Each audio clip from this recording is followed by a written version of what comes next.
Hi friends, welcome back to my channel. சரி, எல்லாம் எப்படி இருக்கீங்க? நானும் நல்லா இருக்கேன். நீங்கள் நல்லா இருப்பீங்கன்னு நம்புகிறேன்.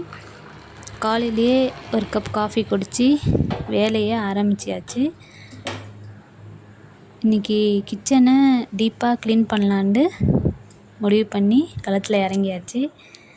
பையன் இருக்கிறான், ஹஸ்பண்ட் இருக்காங்க, எல்லாம் சேர்த்து வச்சு இன்றைக்கி க்ளீன் பண்ணி முடித்தாச்சு. என்ன தான் நம்மளுக்கு கிச்சனை க்ளீன் பண்ணும்போதோ இல்லை பொதுவாக எங்கேயோ க்ளீன் பண்ணும்போதோ நம்மளுக்கு கஷ்டமாக இருந்தாலும் அதை க்ளீன் பண்ணி வச்சுட்டு அந்தந்த இடத்துல அந்தந்த பொருளை வச்சுட்டு நம்ம அதை ஒரு சுற்றி பார்க்கும்போது நமக்கு தனி ஒரு ஃபீல் தான். அது ஒரு வீடியோ எடுக்கும்போது தனி ஒரு ஹாப்பி தான். அதுதான் எனக்குமே இருந்துச்சு. அன்றைக்கி க்ளீன் பண்ணி வச்சுட்டு பார்க்கும்போது கிச்சனே ரொம்ப அழகாக இருந்துச்சு. ஆனால் அது ரொம்ப நேரம்லாம் நீடிக்காது. ஈவினிங்கே அது கலைஞ்சிரும். அப்புறமேட்டு மறுபடியும் எடுத்து வைக்கணும். இதுதான் நம்மளுடைய ஒர்க்கு.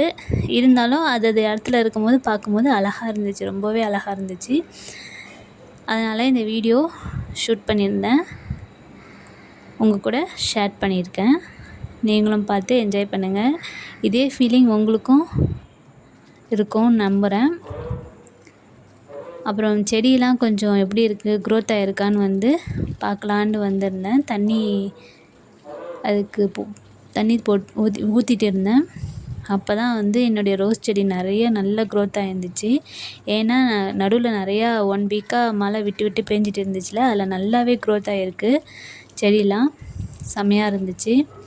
ரோஸ் செடியெலாம் மொட்டுக்கள் நிறையா இருந்துச்சு. இந்த மினி ரோஸ் செடியில் நீங்களே பார்ப்பீங்க.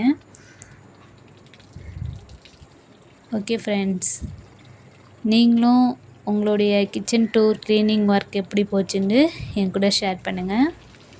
என்ன மாதிரி தான் ஃபீல் பண்ணிங்களான்னு எனக்கு கமெண்ட் பண்ணுங்கள். ஓகே ஃப்ரெண்ட்ஸ், தேங்க்யூ ஃபார் வாட்சிங். மறக்காமல் லைக் பண்ணுங்கள், ஷேர் பண்ணுங்கள், சப்ஸ்கிரைப் பண்ணுங்கள். என்னுடைய சேனலை கண்டிப்பாக ஃபாலோ பண்ணுங்கள். ஓகே ஃப்ரெண்ட்ஸ், தேங்க்யூ ஃபார் வாட்சிங்.